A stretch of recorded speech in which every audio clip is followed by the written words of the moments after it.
Yes, good morning children.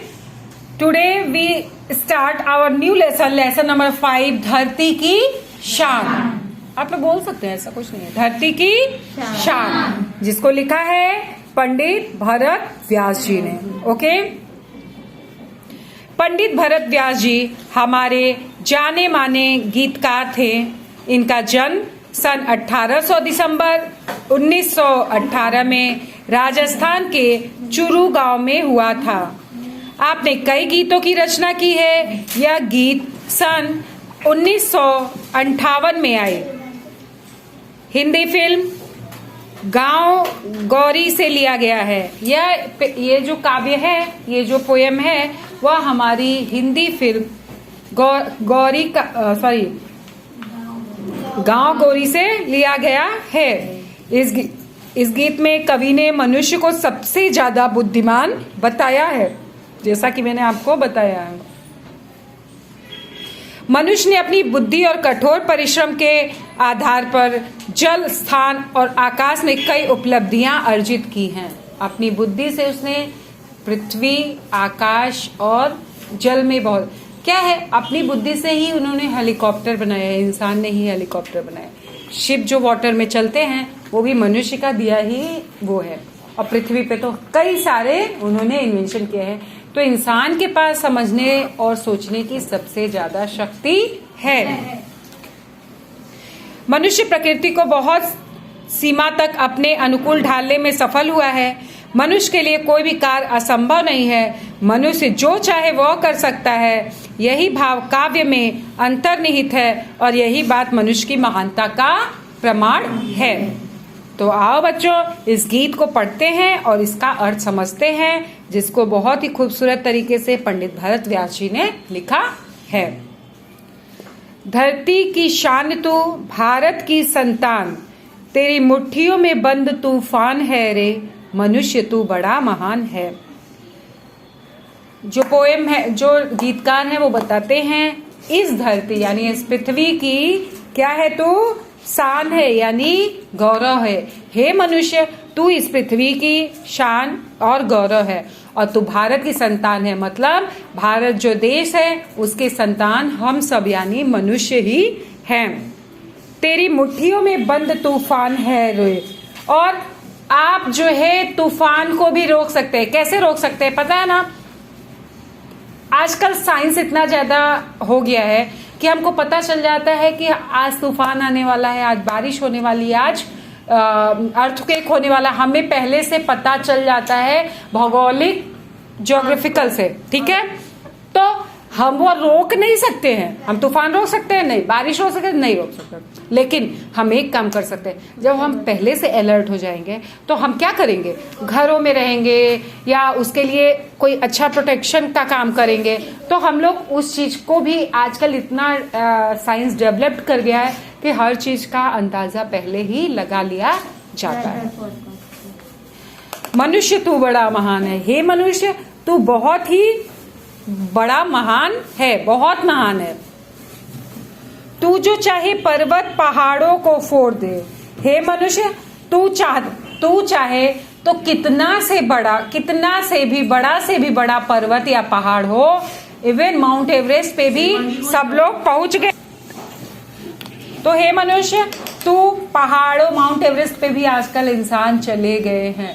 तो कवि कहता है कि तू पर्वत पहाड़ों को भी तोड़ सकता है, इतनी तुझमें शक्ति है। तू जो चाहे नदियों को मुख को भी मोड़ दे। आप हरिद्वार गए हैं?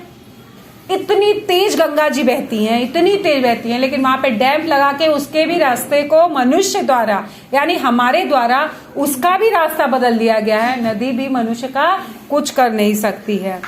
तू जो चाहे माटी से अमृत निचोड़ दे और बंजर पड़ी जमीन को किसान जोत करके उसमें अनाज, गेहूं, दाल, चावल, सरसों, मूंगफली, ज्वार, मक्का, तो वो इतना मेहनत करता है कि उस बंजर जमीन से भी वो खाने के लिए यानी अमृत निकाल सकता है। इंसान के पास इतना ज्यादा साहस है।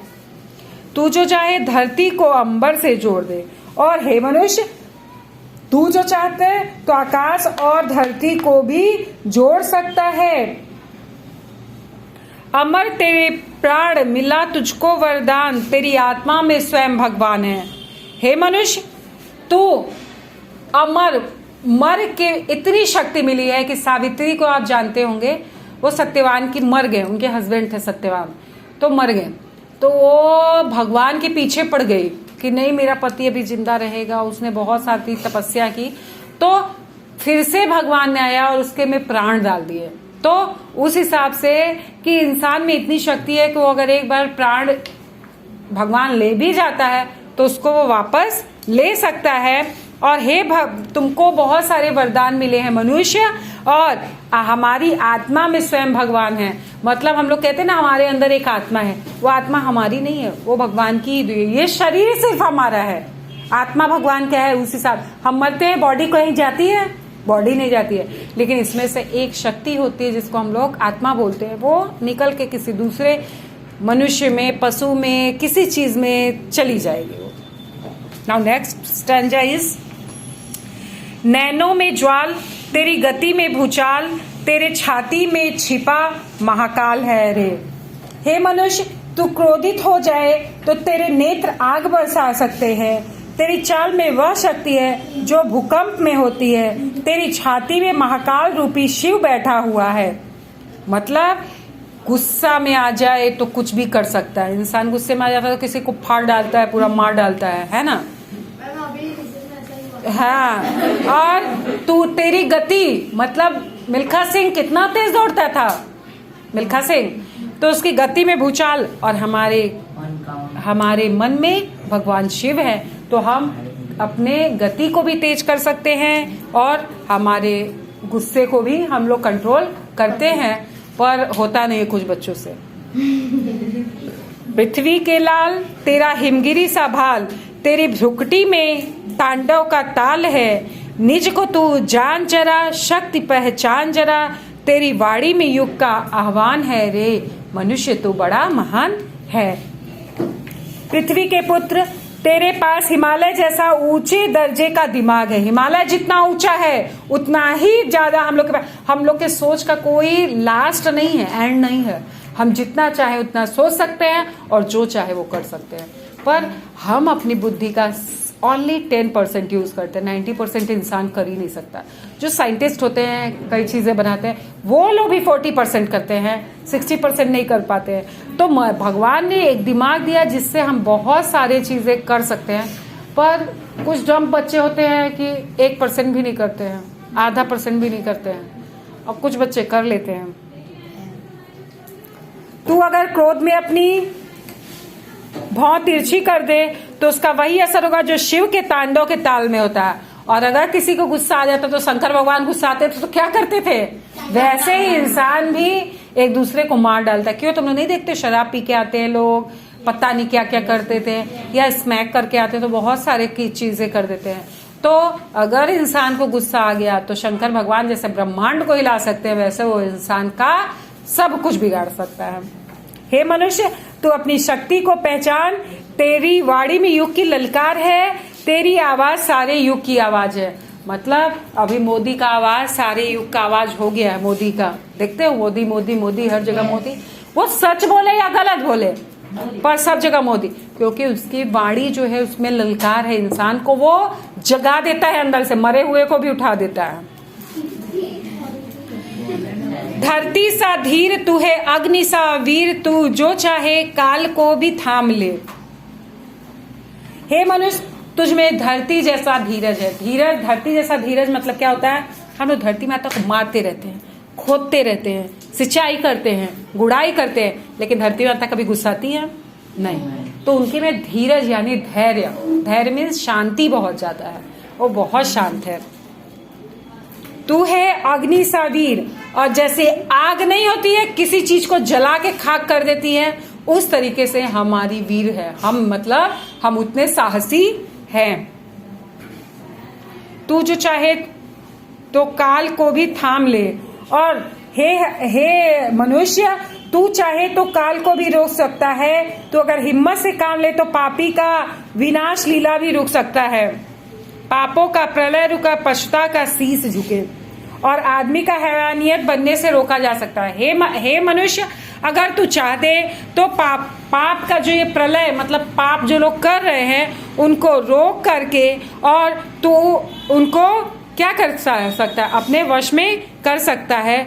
तू अगर हिम्मत से काम ले ले तो गुरु सा गतिमान पवन सा तू गतिमान, तेरी नभ से भी ऊंची उड़ान है, तुझमें महान देव गुरु जैसी बुद्धिमान और तू पवन की तरह गतिशील है, तू आकाश में भी ऊंचे पहुंचने की शक्ति रखता है। इट मीन्स कि इंसान अगर चाहता है तो वो सारा कुछ कर सकता है, और किसी का गुरु भी एक इंसान ही रहता है, ना कि भगवान। गुरु का मतलब होता है जिससे हम कुछ सीखते हैं, चाहे XYZ कुछ भी हो, डांस, कराटे, पढ़ना, लिखना, खाना बनाना, हर एक कोई किसी न किसी से सीखता है।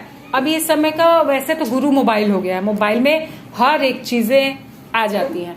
आपको कैलकुलेटर चाहिए, आपको कैलेंडर चाहिए, आपको कोई वीडियो चाहिए, आपको कोई बुक्स चाहिए, उसका आंसर चाहिए, कुछ बनाना है, कुछ रेसिपी चाहिए, each and everything is provided in mobile phone, है ना? मैंने सही बोला ना? तो वो मनुष्य और मोबाइल किसने बनाया? हम ही लोगों ने। तो मनुष्य में इतनी सारी क्वालिटी है। नाउ शान मीन्स होता है वैभव या गौरव, मुख मीन्स होता है प्रवाह या वहेड़, पता नहीं गुजरात में बोला जाता है। धरती मतलब पृथ्वी या धरा या अंबर, अरे पृथ्वी, धरा या भूमि। अंबर मीन्स आकाश, नभ या गगन। ज्वाला मीन्स होती है अग्नि। भूचाल मीन्स होता है भूकंप। भाल मीन्स होता है ललाट या कपार। भ्रुकुटी मीन्स होता है भौं। काल मीन्स होता है समय, और मतिमान मीन्स होता है बुद्धिमान। तो आई होप आपको लेसन नंबर 5 समझ में आया हो। इसी के साथ हम इस क्लास को ख़त्म करते हैं, फिर से नई क्लास में मिलेंगे। तब तक के लिए thank you, have a nice day, bye bye.